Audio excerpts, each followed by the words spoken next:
Hello, everyone, and welcome back to the show where my friend Rebecca and I scream and flail excessively about K-dramas. Today's going to be really fun because it is, in our opinion, one of the greatest dramas ever made. Point blank, period, full stop. And that is Chicago Typewriter. So Chicago Typewriter, and you can correct me if I'm wrong, it started airing several years ago in 2017. It is a, how do we phrase this? It is a past lives, friendship, romance, historical drama that is utter perfection, takes place in two timelines, one in the 1920s or 1930s? I think it's 1920s. I think it's the 30s, but let me We're gonna check double here. check that.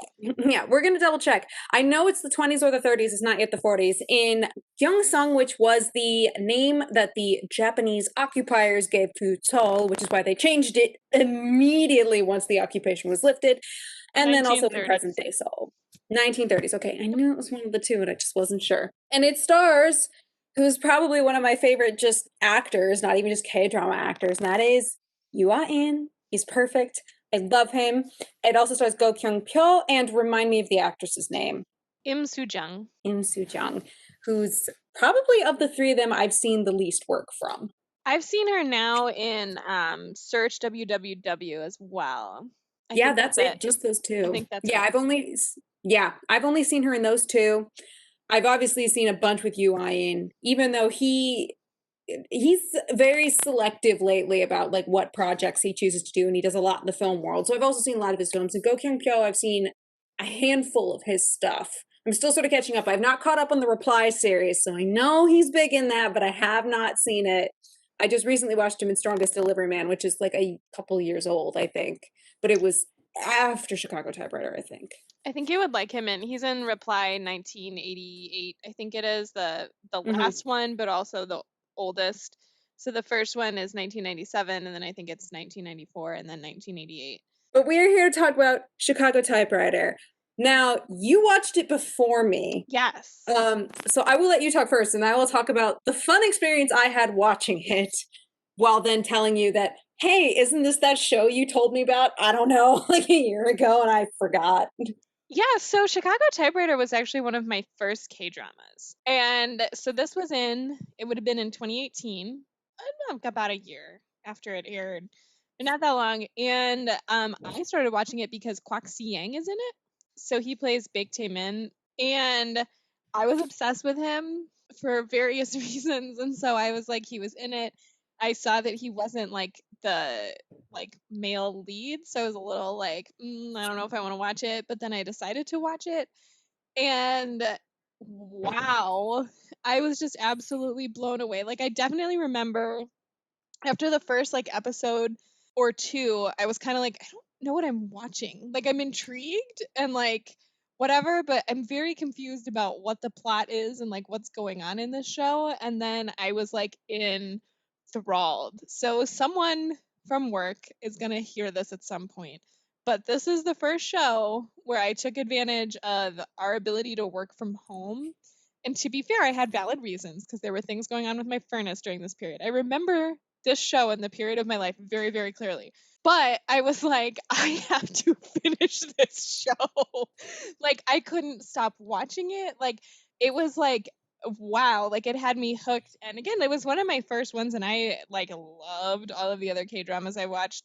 But this was one where I was like, this is like a different level. Like, this is like a whole other experience. And it was also my first introduction to the Japanese occupation of Korea. I watched it before I watched Mr. Sunshine. And so it made me super interested in that period in history. I was doing all of this research. I was just really intrigued by the whole like plot and story. And then the way it closed, which we can talk about later, I was just like, what the fuck? Like, this is a masterpiece. So I kept looking it up because I was like, I've never heard of it. Like, if you look up, at least at that point, if you looked up lists of like, what K-drama should I watch, or what are some of like the best K-dramas of all time, whatever, it never showed up on lists. No one really seemed to be talking about it. But then when I would like look it up and find reviews, people were like, I don't understand why people don't talk about this. It's a fucking masterpiece. And I was like, correct, it is. But now, if I pull up, and I don't know if it's just because Google knows me so well and I've looked it up and I've talked about it so much, but every time I see lists of like must watch K dramas and like the best K dramas on Netflix and blah blah blah, it always pops up. So I don't know if there's been like a resurgence. I know it didn't have super high viewership when it aired, but it seems to have gotten a lot of critical acclaim. And after the fact, people have been more drawn into it. But again, I don't know how much of that is curated by how much I've looked into it. So, how much the internet is feeding me back about it, or if there is actually like now a new appreciation and a new like wave of like love and respect for it. But anyway, then I told you to watch it, and it took you a while, but you got there.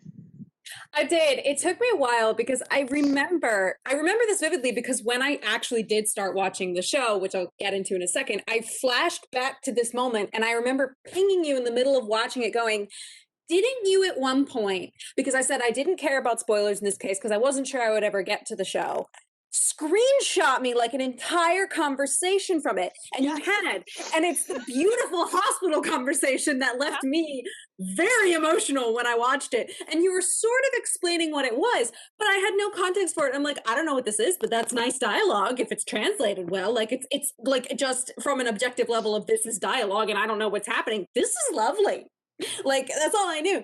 And then so I started watching it because as we know last year when the pandemic hit and I ran out of shit to watch, I dived into the world of K-dramas, which I had not been involved in for a very long time. So I was sort of dipping my toes back in. So I spent a lot of time in crime dramas because they were really, really easy to binge. And I kept seeing Chicago Typewriter, like it kept popping up on Netflix saying, like, you should watch this. Now, I got a bone to pick, and this isn't just Netflix who has this problem. The description for the show was terrible. Like, it just, I looked at it and went, this description sounds cheesy.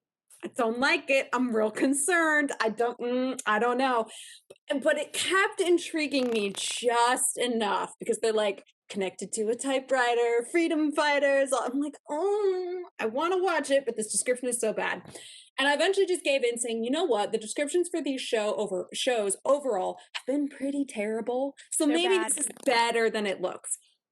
I also realized I recognized Yua In because he made big waves internationally like a couple years ago by starring in this film called Burning. And Burning did extremely well. I believe it was at Cannes. It was Cannes or Venice, but it made big waves. It was the South Korean directed film. It is based on a short story by Haruki Murakami. And it also starred Steve Yeun, who everybody now knows from The Walking Dead. He's a Korean American actor, and it was his first full-length Korean film. So it was really incredible that he was like going, I'm going to be a little out of my element doing a completely Korean language film. And Yua In was the star of that film, and he's phenomenal. Like I highly recommend that film to anyone. It's a little weird because it's based on Haruki Murakami, who is, let's face it, a little weird, but he's phenomenal. And I was like, hey, that's that guy from Burning. And I was like, okay, well, he's good. So this gotta be good. And I started watching it. And I was just kind of immediately intrigued. Anytime you have a character who's involved in some sort of creative media, whether it be an author or they're involved in TV and music, whatever, I'm very intrigued as somebody who is in a creative job. I'm like, oh, yes, I like this. Tell me more. And I can tell you, the moment I was hooked on the show was in the first episode because they have this beautiful moment where Yua In, for those who don't know, briefly into the plot, Yua In plays a writer.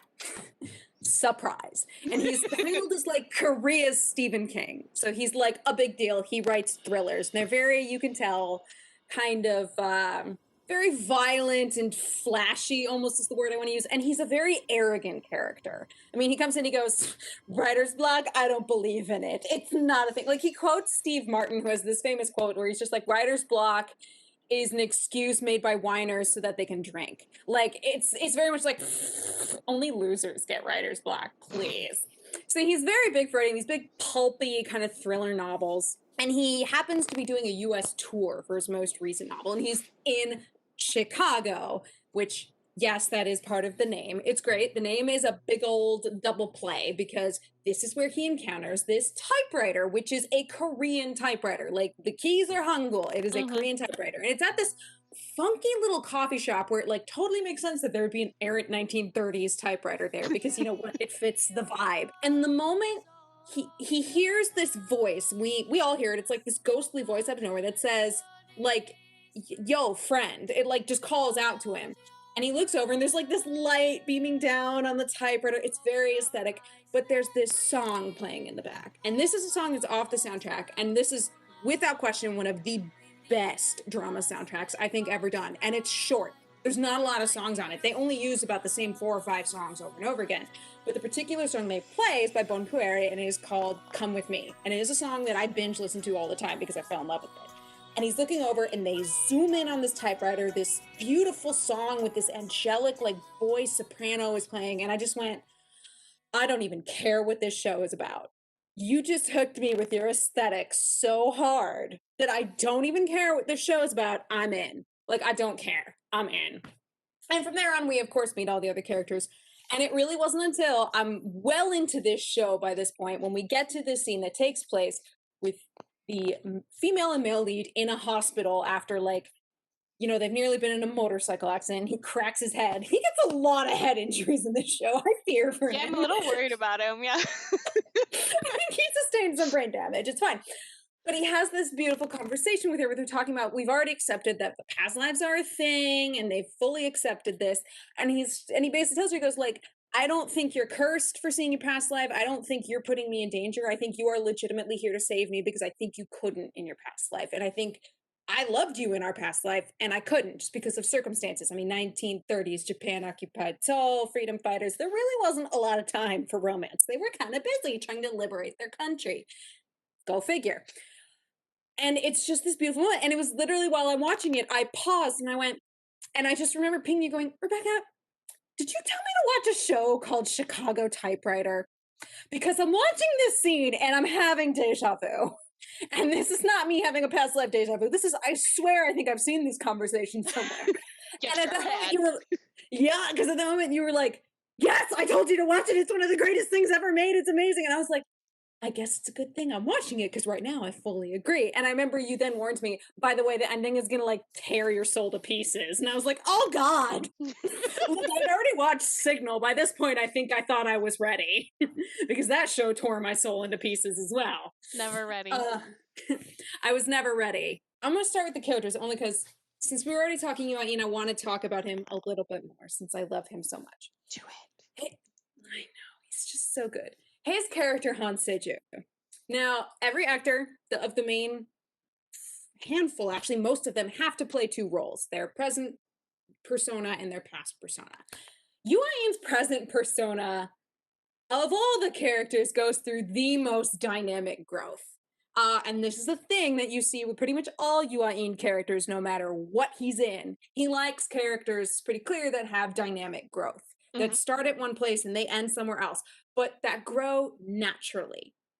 Like when I think of Han Seju at the beginning of the show, like I said, he's arrogant, he's very full of himself, but he's also emotionally not fully developed, I would say. He's not very emotionally mature because either he is completely walled off to people and everything he's feeling is clearly building in him to the point that he just sort of explodes. Whether he's just suddenly shouting at people, losing his shit. And it's not always that he's angry. It's just like his emotions don't know where to go.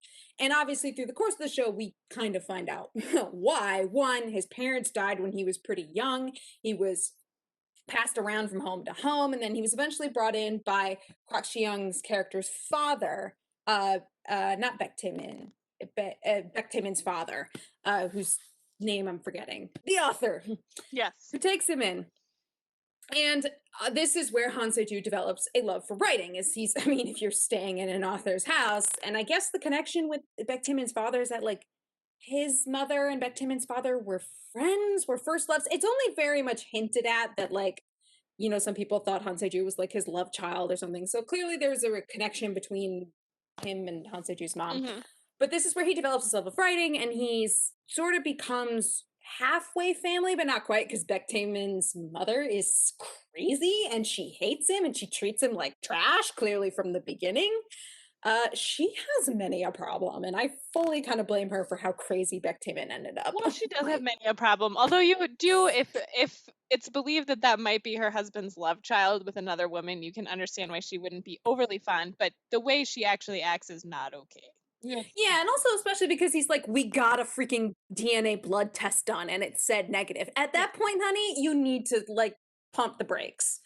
And it seems like that was done years and years and years ago. So I'm Yeah. like, okay, honey, there's no excuse for this behavior by this point. Like, we're well past the point. In the beginning, I got it. Don't support it, but I got it. Now I'm done.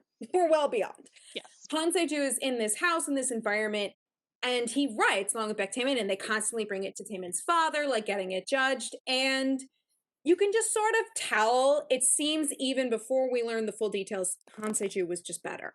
He just was a more natural writer. He had the natural talent and he honed it in a great environment. I mean, having a, country renowned author, judging your stuff and giving you pointers. You're in a fabulous environment to develop as a writer. Then we get to the moment that Taemin steals Han Seju's work and publishes it under his own name, which as a creative, I cannot tell you how much that hurt me on so many levels. Like the moment that got revealed, I started feeling sick. Like I was so angry, I started feeling like bile rising up into my throat. And I was like, I love Kwak Si-young as an actor. I was so mad at Baek Taemin. I was like, I'm going to rip you to pieces slowly. I am so fucking pissed. And then, of course, Han Se-ju goes to Baek Taemin's father and says, this is my writing. Like, you've been looking at our writing for years and it's mine. And you can tell Taemin's father, he knows. He doesn't want to believe it, but he knows. Like, he knows his son did not write this. He knows this is Han Se-ju's writing, but he doesn't do anything. So Han Se-ju says, fuck it, I'm out. And he leaves. And that level of abandonment, betrayal, Yeah. like he never had a safe space really to express himself because the one time he thought he had a safe space, his stuff got stolen. And nobody helped him, even though they knew the truth. So, like, his complete emotional immaturity once, like, suddenly made a lot more sense. Because at first I'm like, this guy's nuts. I mean, I'm used to K-dramas. I'm used to kind of the extremes of the emotions. It was very interesting to see this from Yu Ah-in, who I've seen in Burning, where he plays a very restrained character. So it was like completely opposite of what I was used to him doing. But then over the course of the show, he becomes more emotionally mature. He starts as much as, he's comedically still kind of explodes and gets annoyed and all of these things. You watch him find more of an emotional center.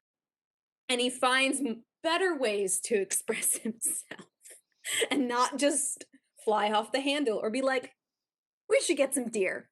Puts deer in the yard. 3 episodes later, the deer are really loud, get rid of the deer. And it's like, oh, and fire that guy. And you're like, this is not how you do things. This is not how you function in the real world.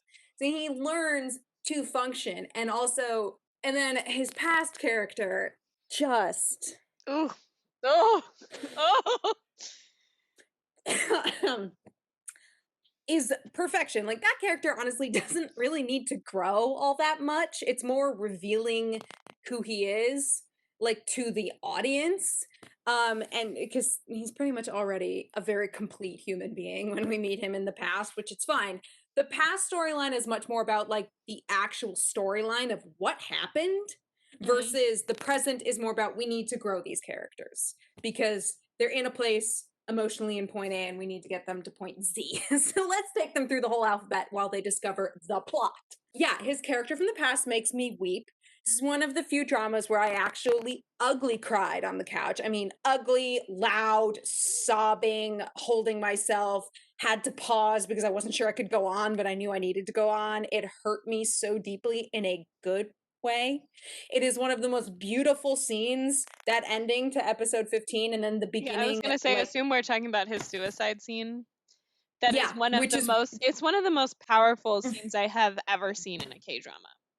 oh yeah, And without the question. portrayal and like the fact that it's almost entirely nonverbal and it's all like part of it obviously is the story up to that point and you understand him and like what he's doing and there's all of that emotional catharsis in this moment, but also just his face and his expressions in that scene and the way that you just so clearly feel what he's feeling and understand exactly what he's doing and why and what's going through like holy shit. It's Like it is like holy it shit. takes your heart and just starts stabbing it a million times because you're just like, this was the only way it could end. Like it was bound to come to this because obviously, if you go into this show knowing that the Korean freedom fighters did not end well, Yeah. Japan, when they occupied countries, were really good at squashing rebellions. So you had to know also because of all the hints we've gotten to this point that it didn't end well. Like there was a tragic ending in the past because why else would you need to remember the past and sort of repeat if it ended well? Like Yeah. why would your characters like bother to remember if unless they felt there was unfinished business and it was fucking tragic as hell. All of these characters are carrying regrets and guilt and tons of emotions because they died so prematurely and so young. And the fact that, yeah, Han Seju's past character, that scene in that suicide, it is mostly nonverbal, which I think is so powerful. It's also a tribute to how good Yu Ain is as an actor, where like even without his voiceover, which is reasonably minimal, you see everything going on his face. You know exactly what he's going to do. And it feels equal parts so weirdly triumphant because it is sort of a big middle finger to Baek Tae-min's past. It's like, fuck you, you're not taking me alive. You're never going to take me alive. It's like either freedom or death. And there's a tragic poetry to that. But then also the fact that his last thoughts are literally, I just hope in the next life my friends and I are together. Like, and for him, his last thoughts were of his friends. And then, of course, the fact that his ghost kind of goes and visits Chun Sol's character in the past, and they have that beautiful conversation, and she starts crying, and I'm already ugly sobbing on the couch, at which point I'm crying even harder, going like, how dare you hurt me in this way? The fact that it's just like, I love you, I'm sorry I was so mean to you, like, I'll recognize you first in our next life. Me, ugly crying on the couch, being like, I hate everything, and I love everything, and how dare you? How dare you? And then, of course, we go into episode 16 where we find out what happened to Go Kyung Pyo's character. When we find out what happened to our sweet little typewriter ghost baby, who arguably, in terms of emotional growth, has the least amount because his story isn't about emotional growth. It's about what happened to me because he's the only character who obviously doesn't have a present and past variant. He's pretty much just the past. Yeah, He's because a he is. ghost. Yeah, and so that's the thing is that also it's a brilliant setup too because he can't really grow very much. Like it's mostly just about him coming to terms with what he has allowed himself to forget and like accepting the mistakes that he made so that he can move on. Yeah, which is so beautiful. It's also like so sad that even in the past, the moment he did what he did, I mean, he knew that what the consequences were going to be. I mean, it's one of those things where you look at the past and what he did, selling out his friend. I go, but it's understandable. In that situation, I don't know what I would do. One, I've been tortured. Two, I'm watching this woman who is one of my two best friends, who I am also deeply in love with, getting tortured, and you know this guy will torture her to the point of death to find out the answer of where is Yu Ain's past variant because he's the leader of this rebel group. In that moment, yeah, he gives him up. And as much as like there's the half of me that's mad and that hurts because obviously I don't want that to happen. But the other half of me goes, I can't guarantee I wouldn't do the same thing. Yeah, no, like the thing is that he is in no way like a villain. So what is No. really really interesting about the way they did the past storyline and the one of the things that I loved the most about it when I was watching it where I was just like Jesus fucking Christ, like this is so brilliant is that they all face these moments of like choices, right? Where they are these secret resistance fighters and shit goes wrong, right? And like they have to make decisions about how they're going to deal with that. And all of them choose things that are reasonable and realistic and make sense.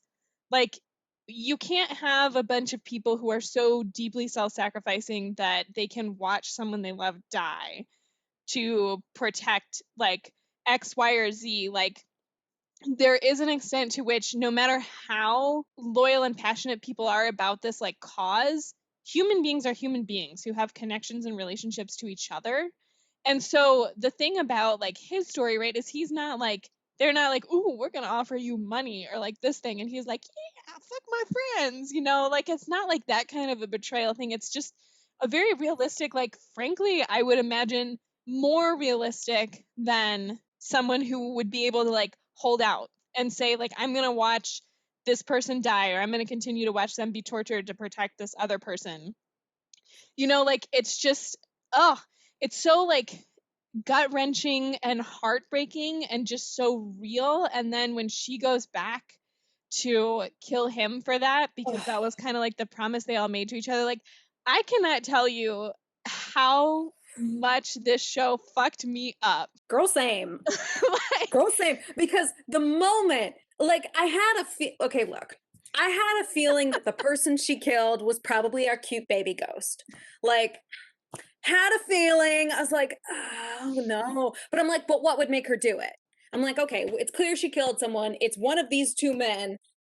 I don't think it's Yuaim because that would be a weird track record to go through from what we were getting of the story. So by the time we got to the point where she goes back to kill him because of everything that happened, I'm like, oh, this is going to hurt. This is going to hurt so bad. Yeah, it fucked me up. Especially because he knows she's coming. Especially he's been hearing the rumors she's killing everybody who was involved in the betrayal of the rebel group, which I'm like, damn, girl. He saw it coming. He was still trying to finish the story that Yuain's past character, his best friend, had been writing that was about them. It was about them as people. And the fact that this show was so often people over principles, because at the end of the day, your people are who you're with, which is why, again, his choice in the past, I go, he chose the person. And his character throughout the show had always been like, I don't like her being in danger. I don't like her doing this, because he cared about the people. Not to say that Yuan's past variant didn't either, but as the leader, he has to make different choices. He has to be more idealistic. He has to be more willing to just keep going. And he sacrificed a lot of things for himself as a result, versus Gyokenko, who's kind of, he's in a different position. And again, in that position, it's very understanding and real that he would, in that moment, give up the location of where his friend is, because he can't bear to watch this girl be killed in front of him, slowly and painfully, essentially, but knowing she will never forgive him for it, ever. And he knows if/when she's let go, he's signed his own death warrant regardless. Like, I think he knows. And then when the news hits him that, like, hey, did you hear somebody's like wiping out the traitors of the rebel group? It's like, oh, I'm fucked. But he's not mad about it. He knows. And of course, I mean, Yuain had to like add the sticker of sending him back the typewriter and the bit of the novel saying, hey, like, if we've made it and whatever, wherever I am, these are for you. Like, you were my best friend. And it's sort of just like, no matter what, you are always my friend, no matter what happens, because situations can make people do things that hurt them and hurt other people, maybe who they care about. And the fact that this poor ghost child, our poor little ghost, who goes by Eugeno in the present. Sorry, it took me all this time to remember what his name was, because I just call him my little ghost child. Eugeno, we love him, it's fine. The fact that his denial is, I mean, his guilt and his denial are so strong, he's completely blocked out this memory. And then even as it goes on and we're revealing, up until the last moment, he still doesn't want to believe.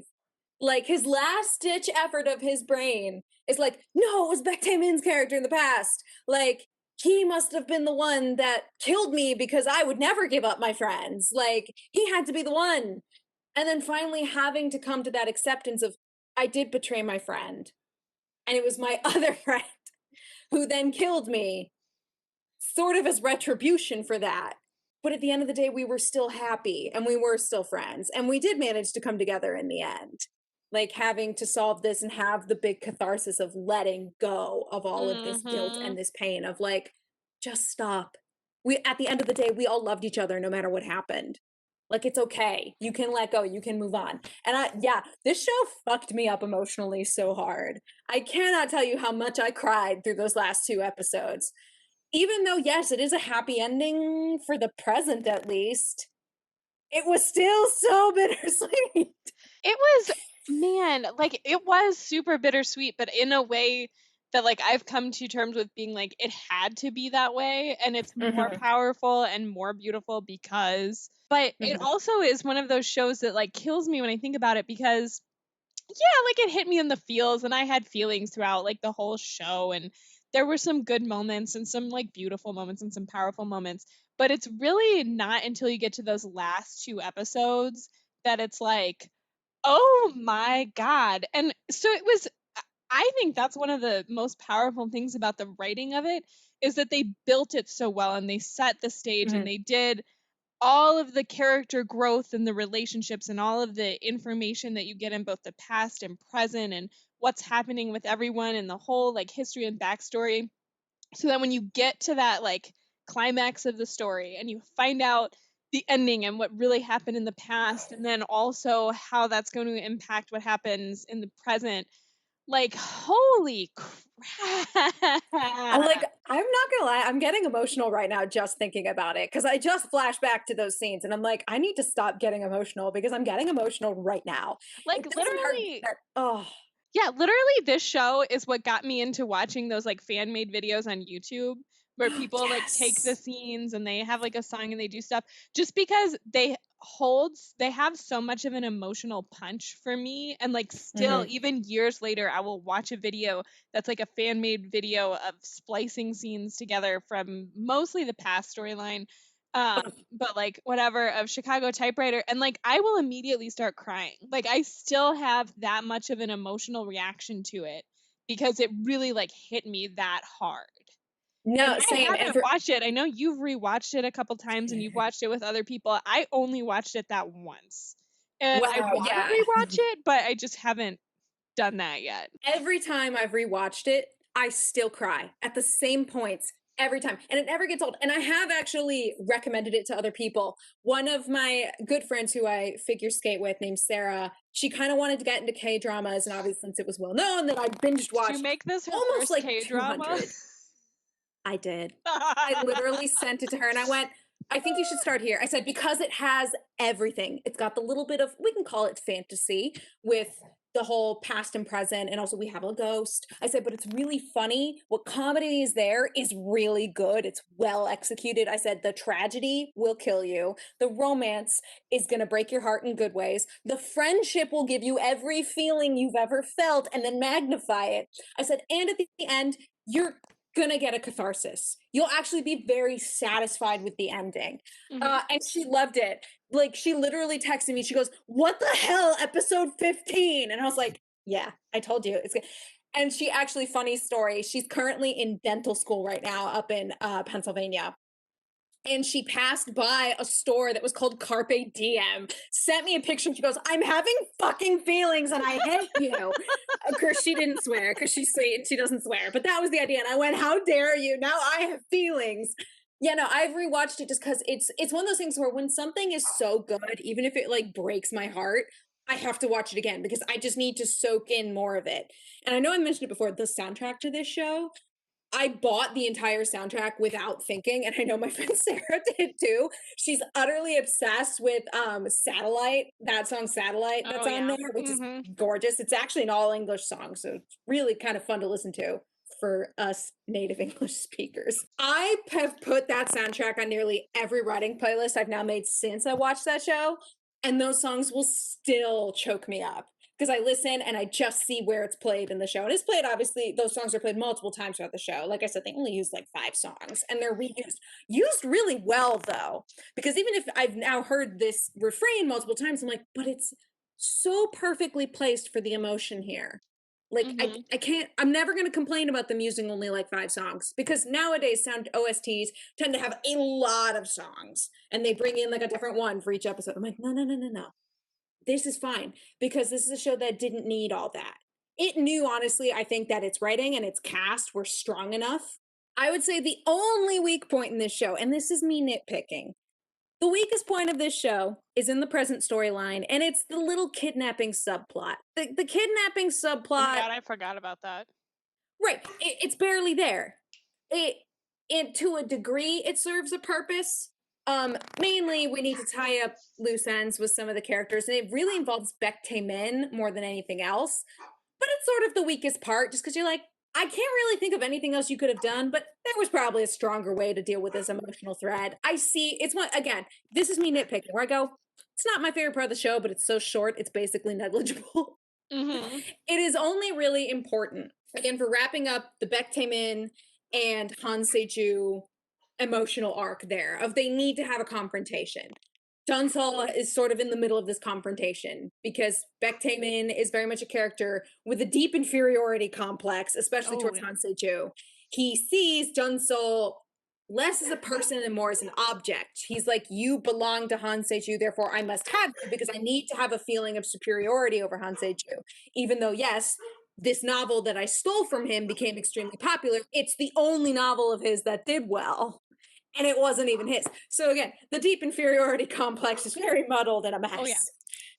So it ends up with somebody, I will give it this. It's very smart in tying it to the stalker we had at the very beginning of the show. Normally a stalker doesn't show up until the middle. No, we just kick it right on off with a violent stalker.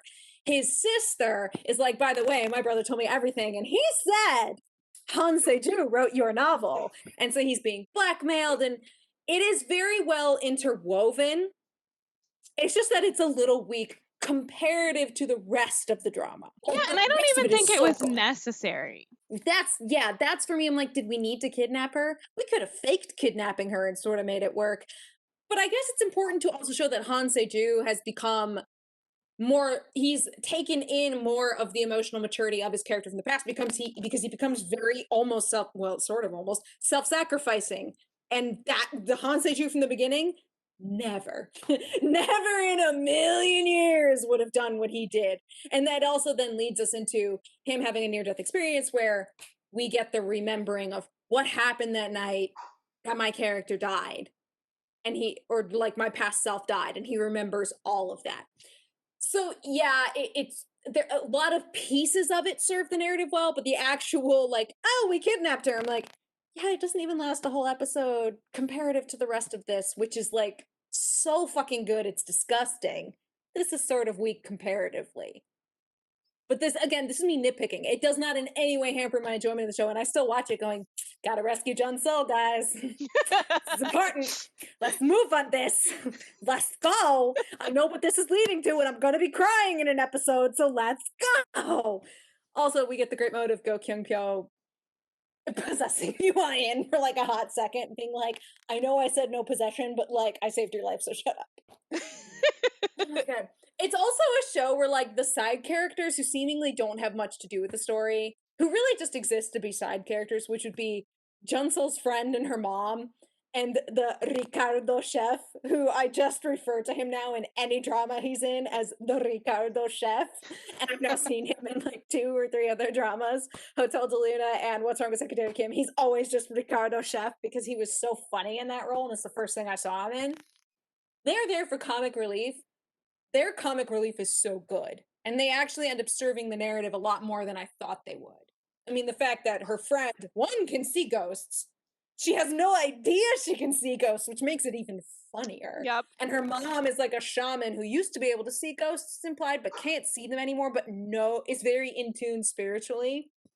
Has those beautiful conversations with Yujino saying, which essentially points out to the audience, he cannot grow emotionally because ultimately that's destroying himself. She goes, if you stick around, you start to want things, which means you envy humans. And she goes, that will turn you into an evil spirit, like, or it'll just destroy you. She's like, you need to pass on, kind of hammering in the point of this is not really about emotional growth for you. This is with you coming to terms that you need to pass on. Of course, he can't pass on until he understands what happened. But I loved the side characters. Even if I'm like, do you all serve the plot all that much? Not really. Like, you didn't need to be here, but God, you're fun. I'm so glad you're here. Like, just to add. Oh, and also the dog. Let's just say the dog is like partially the MVP of this show. He's beautiful. Yeah. I love that dog. I loved him from the moment he showed up, wandering in slow motion towards Han Se-ju's house, and just walked on in. And I was like, that is not. You knew the moment you're like, that dog does not live there. But that dog is sneaky and mischievous, and I like him. And I think that dog knows exactly what he's doing. Spoiler alert, he totally knows what he's doing because he's possessed. It's fine.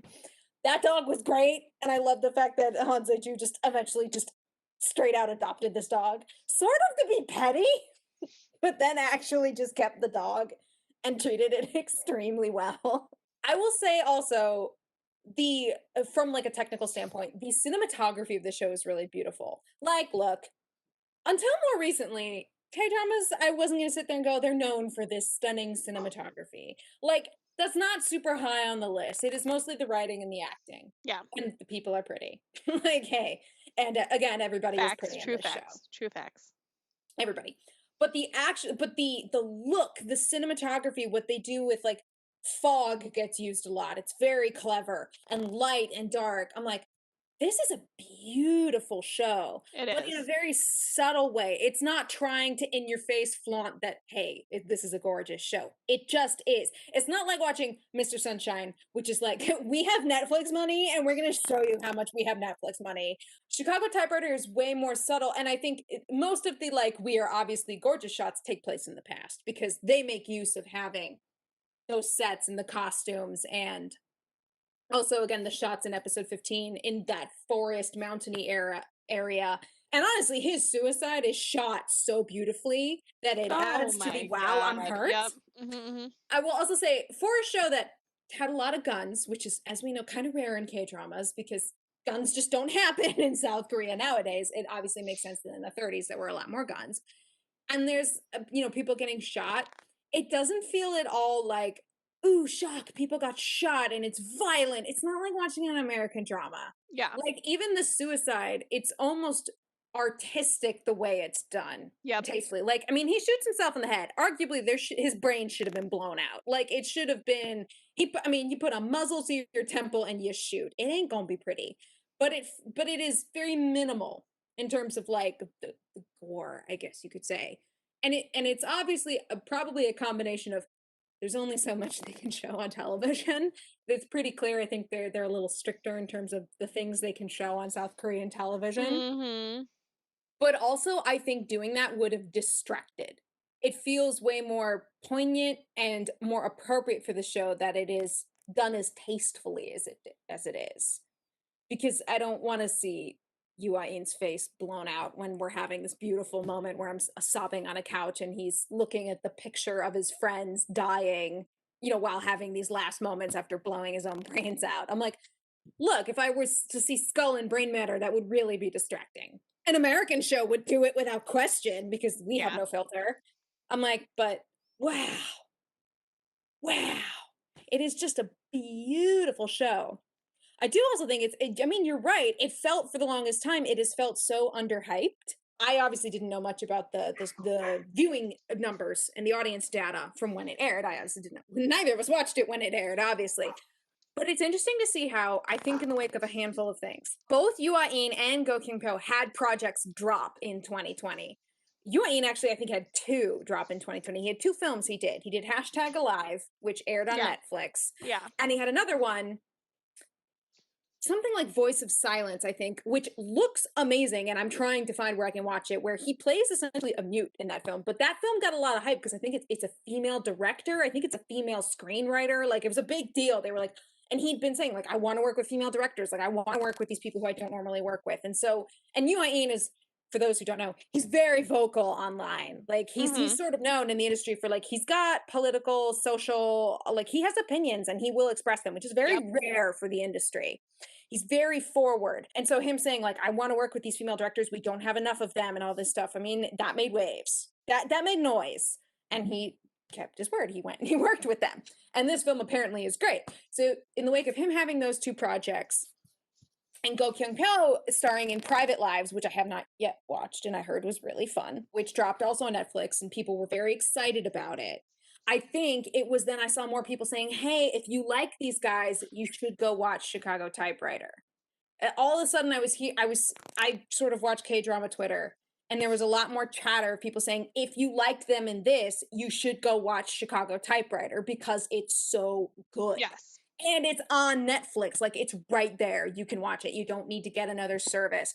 And while I can't necessarily speak to the subtitles, they seemed fine to me. Like, I didn't have any trouble following the story or understanding. I'm not a translator, so anybody who has issues with the translations, don't bring them to me because I didn't know. But it has been interesting to see people saying, hey, remember that show that came out in 2017, Chicago Typewriter? Like, it was really good. Why did nobody watch it then? Oh, maybe it was so good. And I see a lot more people talking about it more recently, and I wonder if it has to do with them having projects that dropped in 2020 and were like events when they came out. Especially because they aired on Netflix, where they were getting a much bigger platform. And K dramas, I obviously don't know the exact numbers because Netflix never releases their numbers, so we will never know the exact numbers of what happens on Netflix. I think since Kingdom did so well on Netflix, K dramas are starting to get a bigger spot on Netflix. I think they're starting to probably get more viewing data. And the fact that if you're just wandering through Netflix looking for K dramas, or maybe it's just my Netflix, Chicago Typewriter was popping up a lot. Like, Netflix wanted me to watch it real hard. It showed up in every list I went to. And I was like, it seems that Chicago Typewriter is getting a little more people talking about it more recently, probably, I guess, than it did back then. And I've seen it pop up on a lot more lists that I've went and checked out of people saying like K dramas to watch on Netflix or, the like. But it is interesting how underhyped it feels. It just sort of boggles my mind. I'm like, you have these actors who are extremely popular in Korea. Like, people love Gyo Kim Pyo because he's adorable. How do you not love him? He's like a puppy for half the show, and you want to pet He him. is a puppy. He actually literally is a Famous. puppy at one point. Yes, he very literally is a puppy at one point, but then also his face when he's got that like bunny rabbit stuffy. I'm sorry. That is a small puppy face, and you just want to like squeeze his cheeks because he's so cute. You have Yoo In, who's world renowned by this point. He's known internationally ever since he did Burning. Like, he got an Mm-hmm. international audience on him, and he's very well known in South Korea.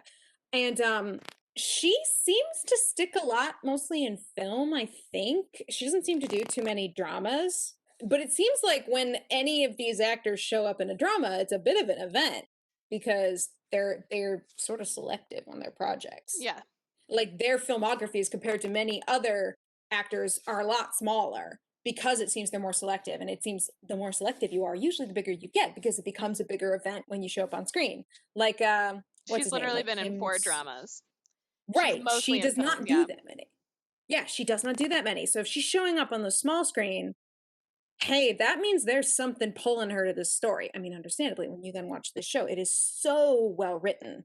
It is so good. I bought the script books for it, had them shipped over from Korea, and like, they're in Korean. I cannot read them all that well. I need to sit there and like slowly translate each word and then put it into Google Translate. I can usually guess Yeah. where I am, possibly, but like, also, the script books are really pretty. I'm just gonna say that on an aesthetic level, they For are real, very for pretty. real, for real. But like, I bought them just because I'm like, I feel like I need this. It's a show that's so good. I'm angry that I'll never write something this good. Like, it is that good that I'm actually minorly peeved at it for being that good. And that tells you it's got to be good. Like, if I'm mad that I will never be able to write something that good, It's that damn, good. you're good. It is that good, and more people need to watch it. I scream at anybody who has come to me asking, how do I get into K dramas? Like, what's one I should start with? I mean, yes, I do ask them, what are your tastes? Like, what do you enjoy? But I scream at everybody to watch Chicago Typewriter now. Yes. I'm like, it's a good place to start. I actually do think it's a good starter K drama because it dips into multiple genres. I mean, again, fantasy, historical, a little bit of the romance, friendship, family drama. Like, it's got everything It truly and, does. and executed so well. It'll also introduce you to some of the like K drama humor, things that are very Yes. unique to that medium, including also things like sound effects, which are there aren't that many, but they're in there a little bit. I just Everybody needs to watch it. I think we've pretty much reached the end. Basically, end of story. Chicago Typewriter is on our god tier drama list Hell because it's yeah. basically perfect. I give it, even with the kidnapping subplot, 100 out of 100. Like, 5 stars, Absolutely. 5 stars, perfection. Everybody watch it. I might just go watch it again now. Like, now I really want to go watch it Go again. watch it. Go do it. I gotta keep watching Uncanny Counter, but I might pause that just to go watch Chicago Typewriter again. Perfect.